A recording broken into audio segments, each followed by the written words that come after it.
Hello friends, आज हम लोग class 10 subject geography chapter 4 agriculture का पार्ट 7 और ये लास्ट पार्ट करेंगे। अब तक हम लोगों ने इसके 6 पार्ट्स किए हैं। फर्स्ट पार्ट में इंट्रोडक्शन डिस्कस किया गया, टाइप्स ऑफ फार्मिंग था। सेकेंड पार्ट में क्रॉपिंग पैटर्न। थर्ड पार्ट में मेजर क्रॉप्स फूड ग्रेन को डिस्कस किया गया, व्हीट राइस। फोर्थ पार्ट में food grains other than grains को डिस्कस किया गया। फिफ्थ में नॉन फूड क्रॉप्स एग्जाम्पल रबड़, इसको डिस्कस किया गया। सिक्स पार्ट में technological and institutional reforms contribution of agricultural activities to economy employment and output को डिस्कस किया गया। आज इस चैप्टर एग्रीकल्चर का 7th और लास्ट पार्ट है। आज इस चैप्टर के लास्ट पार्ट में हम लोग डिस्कस करेंगे impact of globalization on agriculture. Agriculture में ग्लोबलाइजेशन का कैसा इम्पैक्ट रहा, ये कब से स्टार्ट हुआ और इसका इम्पैक्ट पॉजिटिव है, निगेटिव है, इन सारे एस्पेक्ट्स को आज हम लोग यहाँ डिस्कस करेंगे। Globalization is not a new term, it was there at the time of colonization. Globalization कोई नया टर्म नहीं है, ये बहुत पुराने समय से इंडिया में यूज हो रहा है। जब कॉलोनियलाइजेशन का टर्म यूज हो रहा था, जब ब्रिटेन इंडिया को एक्सप्लोर करना स्टार्ट किया, ये हम लोग बात कर रहे हैं कब की, तो 15th सेंचुरी में वास्को डी गामा आया और उसके बाद से इंडिया में ट्रेड स्टार्ट हो गया। और 16th सेंचुरी में बिल्कुल लास्ट में बहुत सारे और भी विदेशी ईस्ट इंडिया कंपनीज आई। ब्रिटिश ईस्ट इंडिया कंपनी आई, उसने इंडिया को एक्सप्लोर करना स्टार्ट किया केरला के पास से। तो इस तरीके से हम लोग उस टाइम से ही इस टॉपिक को कॉलोनलाइजेशन समझ सकते हैं।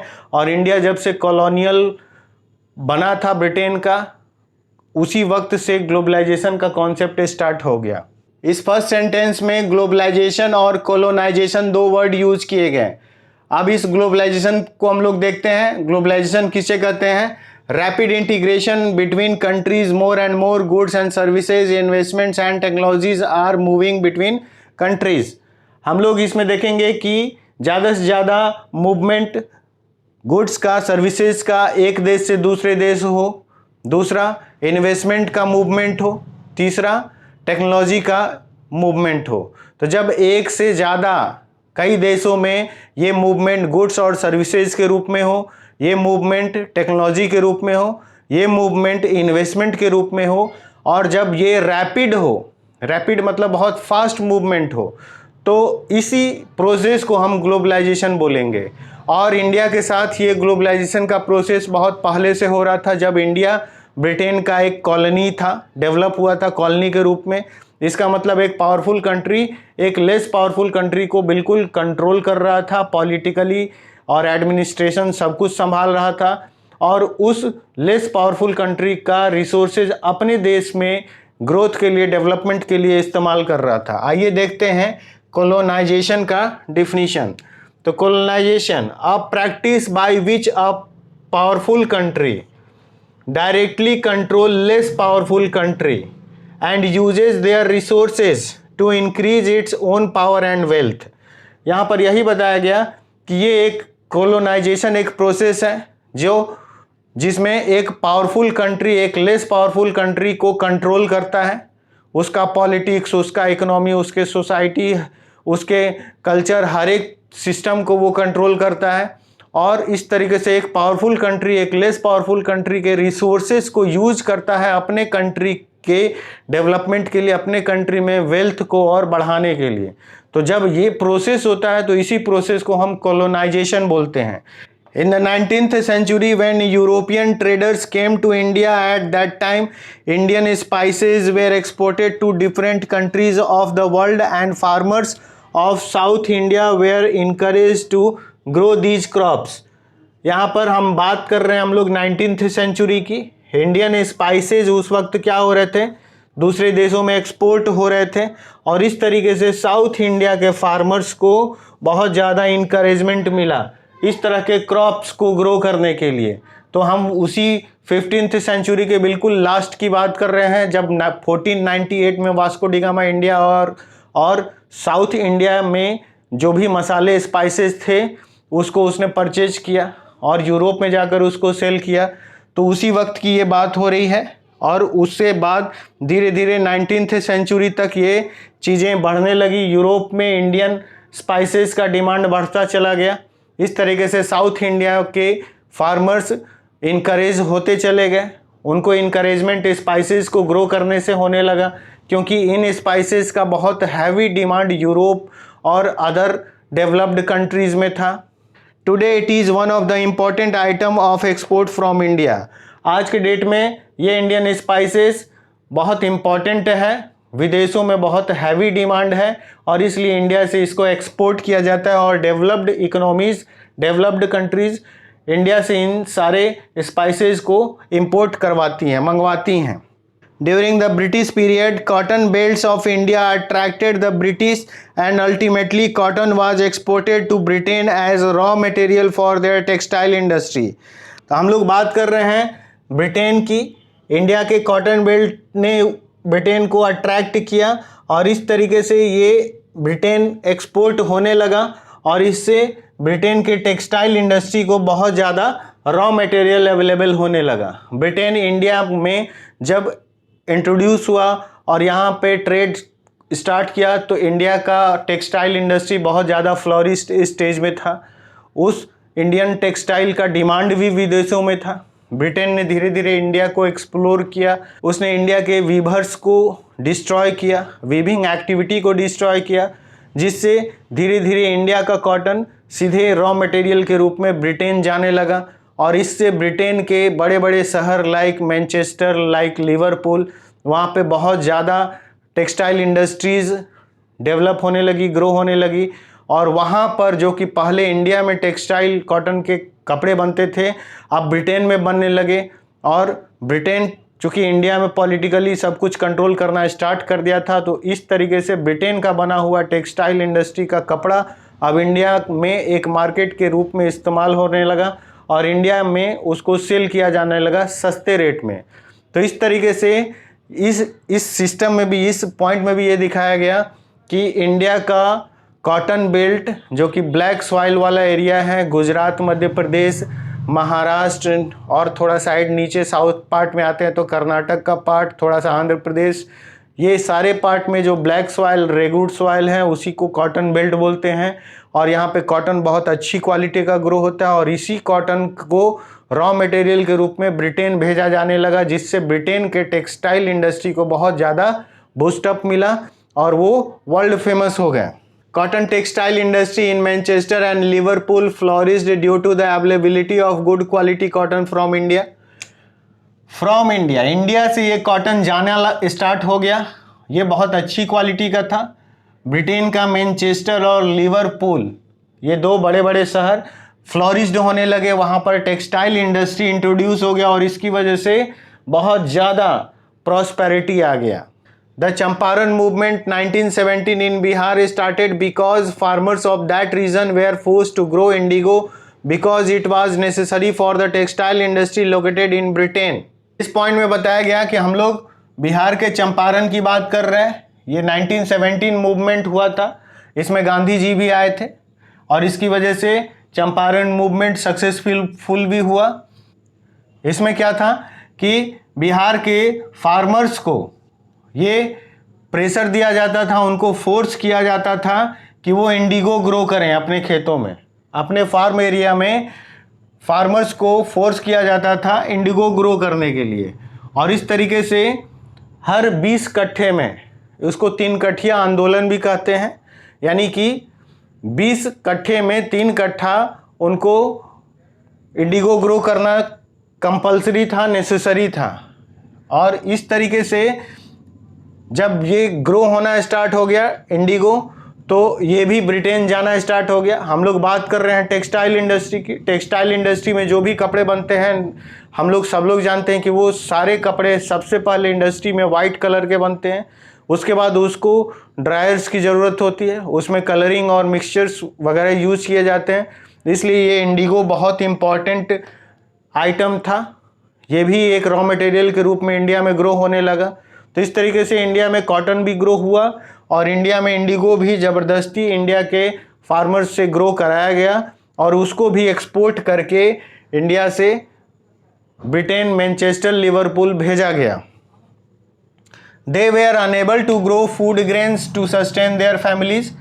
इस तरीके से इंडिया के किसानों को और खासकर बिहार के किसानों को उनको फूड ग्रेन्स ग्रो करने से मना भी किया गया। लगातार एक खेत में, एक फार्म एरिया में जब इंडिगो ग्रो होगा तो उसका बैरन होना बहुत जल्द शुरू हो जाता है, सॉइल अपनी फर्टिलिटी खो देती है। तो इस तरीके से इंडिया के किसान अपने खेतों को बैरन होने से बचाना चाहते थे और फूड ग्रेन्स ग्रो करना चाहते थे, क्योंकि इससे उनको डेली नीड का सप्लीमेंट मिलता। लेकिन ये चीज़ नहीं हो रहा था। Under globalization after 1990 the farmers in India have been expose to new challenges. अब हम लोग देखेंगे कि आफ्टर 1990 इंडिया के फार्मर्स को क्या नया चैलेंज फेस करना पड़ा। तो हम सब लोग जानते हैं कि 1990 के बाद इंडिया में ग्लोबलाइजेशन का प्रोसेस तेज हो गया, इंडियन इकोनॉमी लिबरलाइज करना पड़ा और उसकी वजह से कंपटीशन बढ़ गया, प्रोडक्ट्स का कंपटीशन बढ़ गया, सर्विसेज का कंपटीशन बढ़ गया। विदेश की बहुत सारी कंपनियां इंडिया में इंटर की, उनको बहुत तरह के रिलीफ मिले इकोनॉमिकली एंट्री करने के लिए। उसी की बात किया जा रहा है। Despite being an important producer of rice, cotton, rubber, tea, coffee, jute, spices, India उस वक्त राइस, कॉटन, रबड़, tea, coffee, jute, spices grow कर रहा था। Our agricultural products are not able to compete with the developed countries because of the highly subsidized agriculture in those countries। जो भी बड़े बड़े देश थे जो इंडियन इकोनॉमी में इंटर किए 1990 के बाद, लिबरलाइजेशन के बाद, उन सारे डेवलप्ड इकोनॉमीज़ में एक फ़ायदा ये था कि वहाँ को किसानों को हाईली सब्सिडाइज्ड अमाउंट मिलता था। सब्सिडी का मतलब कि government support to farmers for their farming inputs. तो इस फार्मिंग इनपुट्स में डेवलप्ड इकोनॉमी में वहाँ के किसानों को वहाँ की गवर्नमेंट सपोर्ट करती थी फाइनेंशियली। इस सपोर्ट की वजह से वो काफ़ी ज़्यादा ग्रो करते थे और ज़्यादा ग्रो करने की वजह से उनके कमोडिटीज़ के, उनके वीट, राइस, जूट, कॉटन, इन सभी के प्राइसेस इंडिया के कंपैरिजन में काफ़ी कम होते थे। क्वालिटी भी अच्छी थी, उनका प्राइस भी कम था और इस वजह से इंडिया के फार्मर्स को ये कंपटीशन फेस करना पड़ा 1990 के बाद, जब इंडियन इकोनॉमी लिबरलाइज किया गया। तो लिबरलाइजेशन की वजह से और ग्लोबलाइजेशन का प्रोसेस पहले से चल ही रहा था, उन दोनों की वजह से इंडियन फार्मर्स को काफ़ी ज़्यादा चैलेंजेस फेस करना पड़ा और इसमें compete भी करना पड़ा। इसमें कंपटीशन बढ़ गया। इस कंपटीशन में इंडियन फार्मर्स बहुत ज़्यादा पीछे होने लगे। Today Indian agriculture is not profitable occupation. To make agriculture successful and profitable, proper thrust should be given to the improvement of the conditions of marginal and small farmers। हम लोग अब बात कर रहे हैं इंडिया के मार्जिनल और small farmers की। इंडिया के मार्जिनल और स्मॉल फार्मर्स को यदि इम्प्रूवमेंट के लिए सपोर्ट किया जाए तो इस तरीके से इंडियन इकोनॉमी में फार्मिंग एक्टिविटी भी एक प्रॉस्पर इकोनॉमिक एक्टिविटी में कन्वर्ट हो जाएगा। इंडियन के फार्मर्स इस तरीके से इंथुजियास्टिकली इनकरेज्ड वे में ये वर्क नहीं करते हैं और इसकी वजह से क्या होता है कि उनका जो भी प्रोडक्शन है, फार्मिंग एक्टिविटी का प्रोडक्शन, वो बहुत ज़्यादा प्रॉस्पर नहीं दिखता है, फ्लोरिश्ड स्टेज में नहीं दिखता है, क्योंकि गवर्नमेंट का सपोर्ट भी इसमें कम था इनिशियल फेज में। तो वही बात यहाँ समझाया गया कि इंडियन इकोनॉमी में इंडियन एग्रीकल्चर एक प्रॉफिटेबल ऑक्यूपेशन के रूप में इंडिया के किसान नहीं देखते हैं और इसके लिए चेंजेस का ज़रूरत था, इसके लिए इम्प्रूवमेंट का ज़रूरत था। The green revolution promised much but today it is under controversies. हम लोग ये कब की बात कर रहे हैं? 1960s के टाइम में इंडिया में ग्रीन रेवोल्यूशन आया। ग्रीन रेवोल्यूशन की वजह से पंजाब, हरियाणा, वेस्टर्न यूपी में वीट और राइस का प्रोडक्शन बढ़ गया। वीट और राइस के प्रोडक्शन बढ़ने से अब इंडिया सेल्फ सफिशिएंट हो गया फूड ग्रेन्स को ग्रो करने में। नहीं तो उससे पहले क्या था कि इंडिया को फूड ग्रेन्स डेवलप्ड कंट्रीज से इंपोर्ट करवाना पड़ता था और बहुत हैवी फॉरेन करेंसीज पे करना पड़ता था इंडियन गवर्नमेंट को। तो इस 1960s के टाइम में ग्रीन रेवोल्यूशन हुआ और पंजाब, हरियाणा, वेस्टर्न यूपी इतना सेल्फ सफिशिएंट ग्रो करने लगा व्हीट राइस को, जिससे इंडिया का नीड फुलफिल होने लगा। लेकिन वो प्रैक्टिस आज भी चल रहा है और उसकी वजह से इंडिया के मोस्ट ऑफ द पार्ट में व्हीट और राइस का प्रोडक्शन बहुत ज़्यादा होता है। और हम सब लोग इकोनॉमी का टर्म जानते हैं कि जिसका प्रोडक्शन ज़्यादा होता है उसके प्राइसेस कम होते हैं। जब प्रोडक्शन ज़्यादा होगा, प्राइसेस कम होंगे, तो इकोनॉमिकली किसान प्रॉफिट में नहीं रहेंगे। तो वही बात यहाँ समझाया गया। साथ में ये भी बोला गया कि ग्रीन रेवोल्यूशन के साथ कुछ कंट्रोवर्सी भी जुड़ गया। कंट्रोवर्सी क्या था? It is being एलिज्ड that it has caused land degradation. Land degradation का एक कंट्रोवर्सी जुड़ा कि बहुत ज़्यादा ओवर यूटिलाइजेशन किया जा रहा है due to overuse of chemicals, drying aquifers and vanishing biodiversity.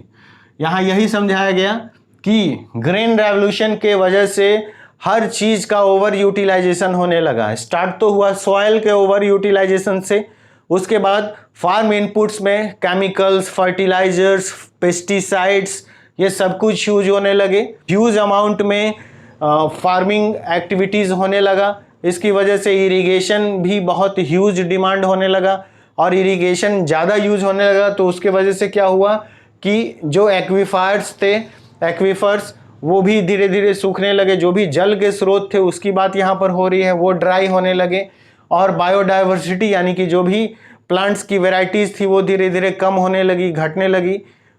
तो यही चीज़ यहाँ समझाया गया कि ग्रीन रेवोल्यूशन के वजह से व्हीट राइस का प्रोडक्शन तो बहुत बढ़ गया, लेकिन इसका लॉस ये हुआ कि इंडिया के जिस पार्ट में ये चीज़ यूज किया गया ग्रीन रेवोल्यूशन, उसमें वहाँ का सॉइल डिग्रेड हो गया, वहाँ का इरिगेशन का सिस्टम, जो भी वहाँ पर अंडरग्राउंड वाटर लेवल था वो डिक्रीज हो गया। वहाँ पर केमिकल फर्टिलाइजर्स बहुत ज़्यादा यूज होने लगे। इन केमिकल फर्टिलाइजर्स को इंडियन गवर्नमेंट को दूसरे कंट्रीज से, डेवलप्ड इकोनॉमी से इंपोर्ट कराना पड़ा। इसमें हैवी फॉरेन करेंसीज पे करना पड़ा। The keyword is gene revolution. यहाँ एक कीवर्ड यूज किया गया, gene revolution, which include genetic engineering. It is recognized as a powerful supplement in inventing new hybrid varieties of seeds. यहाँ पर जीन रेवोल्यूशन फिर स्टार्ट हुआ। जीन रेवोल्यूशन में क्या हुआ कि इसको जेनेटिक इंजीनियरिंग से भी जोड़ा गया। जेनेटिक इंजीनियरिंग को ही जीन रेवोल्यूशन में बोला गया। जेनेटिक इंजीनियरिंग का मतलब होता है कि हाई यील्ड वैरायटी के सीड्स को जनरेट किया गया, इसको लैब में बनाया गया, उसको इस तरीके से बनाया गया कि अब ये सीड्स ज़्यादा से ज़्यादा ग्रो करेंगे और इससे जो भी कमोडिटीज़ हैं वो पहले के अपेक्षा 2.5 टाइम्स या 3 टाइम्स ज़्यादा ग्रो होगी।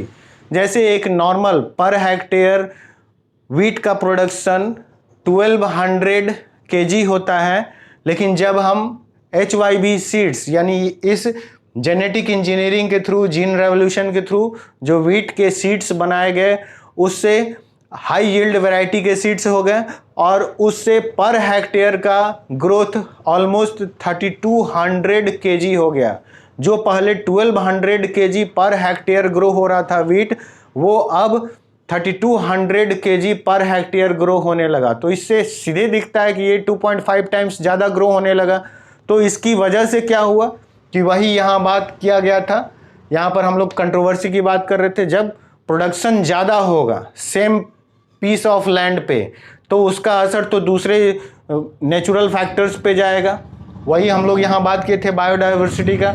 वो अदर नेचुरल फैक्टर्स क्या हैं, तो उसमें सॉइल की बात की गई, सॉइल या लैंड डिग्रेड होगा।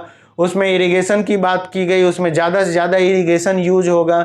उसमें फर्टिलाइज़र केमिकल की बात की गई, वो भी पहले की अपेक्षा, नॉर्मल की अपेक्षा ज़्यादा यूटिलाइज होगा। तो इन सभी के वजह से क्या हुआ कि इसका एक पॉजिटिव साइड ये दिखा कि प्रोडक्शन बढ़ गया, लेकिन नेगेटिव साइड ये दिख रहा है कि उससे बायोडाइवर्सिटी को, हमारे इन्वायरमेंट को किसी न किसी तरीके से डिग्रेडेशन यानी कि लॉस झेलना पड़ रहा है। In fact organic farming is much in vogue today because it is practiced without factory made chemicals such as fertilizers and pesticides, hence it does not affect environment in a negative manner। तो इसलिए हम लोग यहाँ बात कर रहे हैं organic farming की।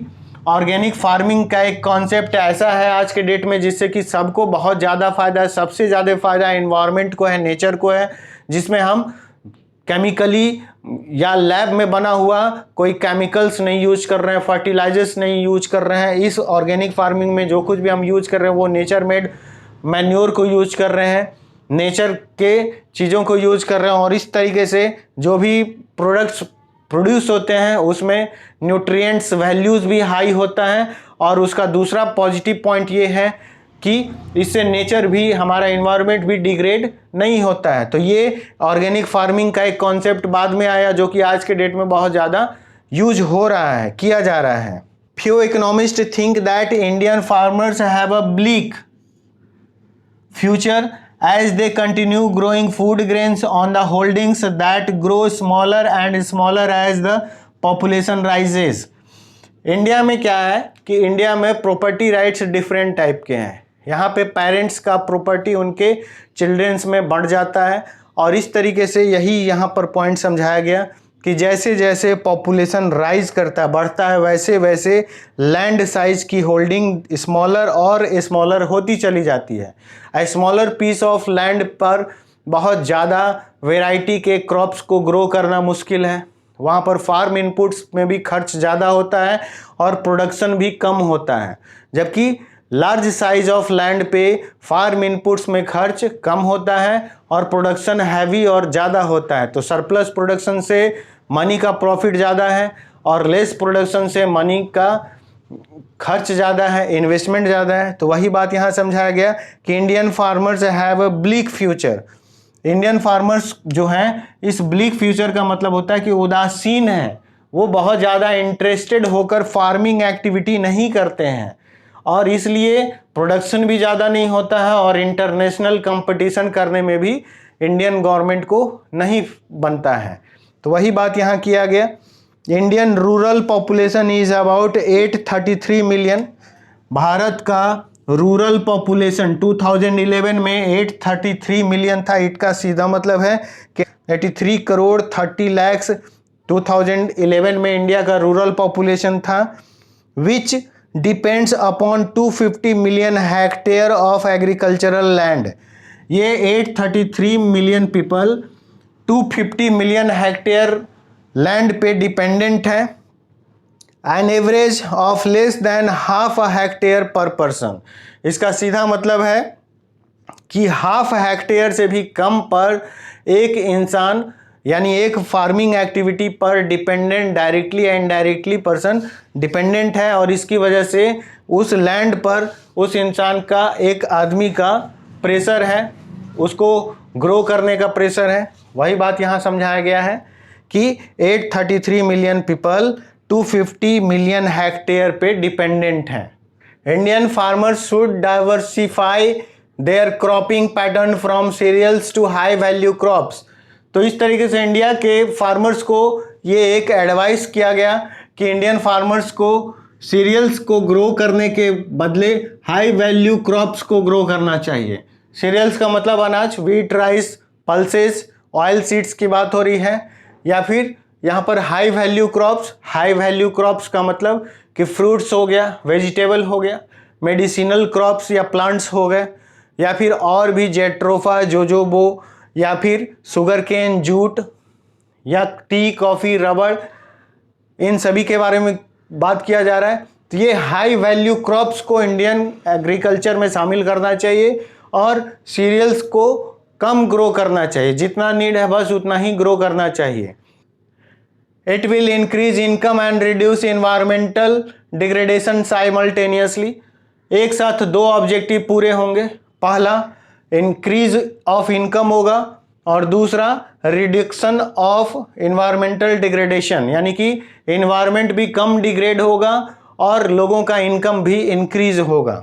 Because fruits, vegetables, medicinal herbs, flowers, biodiesel crops like jatropha, jojoba need much less irrigation than rice और शुगर केन।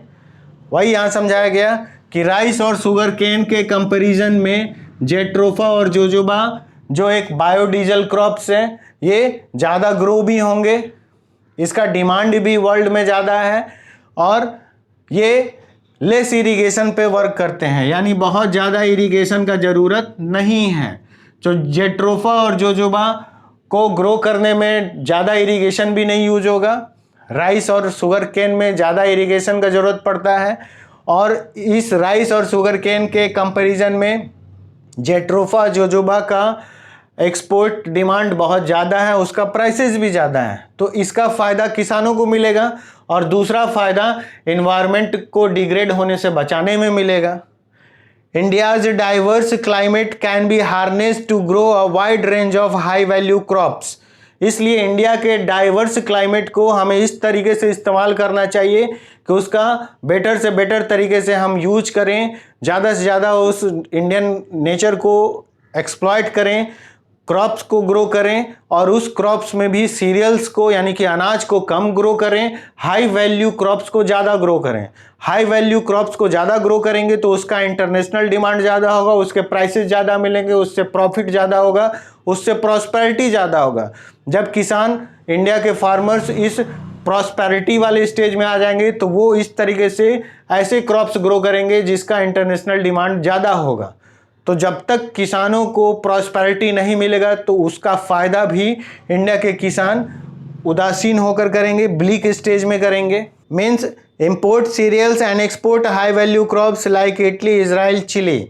इसका मतलब कि हमें सीरियल्स को यानी अनाज को दूसरे देशों से, डेवलप्ड इकोनॉमीज से परचेज कर लेना चाहिए कम प्राइस पे और इंडिया में हाई वैल्यू क्रॉप्स को ग्रो करना चाहिए। हाई वैल्यू क्रॉप्स को ग्रो करेंगे, उसको इंटरनेशनली सेल करेंगे तो उससे जो प्राइसेस मिलेंगे उससे काफ़ी कम पैसे खर्च करके हम इंडिया के सीरियल्स के डिमांड को फुलफिल कर सकते हैं, जिससे कि प्रॉस्पेरिटी बनी रहेगी और डेवलप्ड इकोनॉमी बनने में हेल्प मिलेगा। तो यहाँ जैसे कि एग्जाम्पल में बताया गया Italy, Israel, Chile. Italy, Israel, Chile यही करते हैं और इस तरीके से वहाँ के फार्मर्स सीरियल्स के बदले हाई वैल्यू क्रॉप्स को ग्रो करते हैं। हाई वैल्यू क्रॉप्स को मार्केट में सेल करने पे, दूसरे देशों में एक्सपोर्ट करके भेजने में वैल्यू ज़्यादा मिलता है, उसके प्राइस वैल्यू ज़्यादा मिलते हैं। इसका फ़ायदा वहाँ के किसानों को प्रॉस्पर होने में होता है और इस तरीके से ये इटली, इजराइल, चिली अपने जो भी सीरियल्स की डिमांड है अनाज के, उसको दूसरे देशों से लाइक इंडिया, इन देशों से परचेज कर लेते हैं और इस तरीके से इकोनॉमिकली वो बहुत ज़्यादा पावरफुल कंट्री होते हैं। तो वही बात यहाँ समझाया गया कि इंडिया को भी हाई वैल्यू क्रॉप्स को ग्रो करना चाहिए और सीरियल्स को यानी अनाज को परचेज कर लेना चाहिए, दूसरे देशों से इंपोर्ट कराना चाहिए। आपको मेरा आज का वीडियो कैसा लगा? अच्छा लगा तो कमेंट कीजिए, लाइक, शेयर, सब्सक्राइब कीजिए, अपने फ्रेंड्स को इस चैनल के बारे में बताइए। आप सभी वंडरफुल स्टूडेंट्स के लिए वीडियो बनाना मुझे बहुत अच्छा लगता है और आपके लाइक, शेयर, सब्सक्राइब, कमेंट से मुझे बहुत ज़्यादा इंकरेजमेंट मिलता है। So please like, share, subscribe my video. Thank you.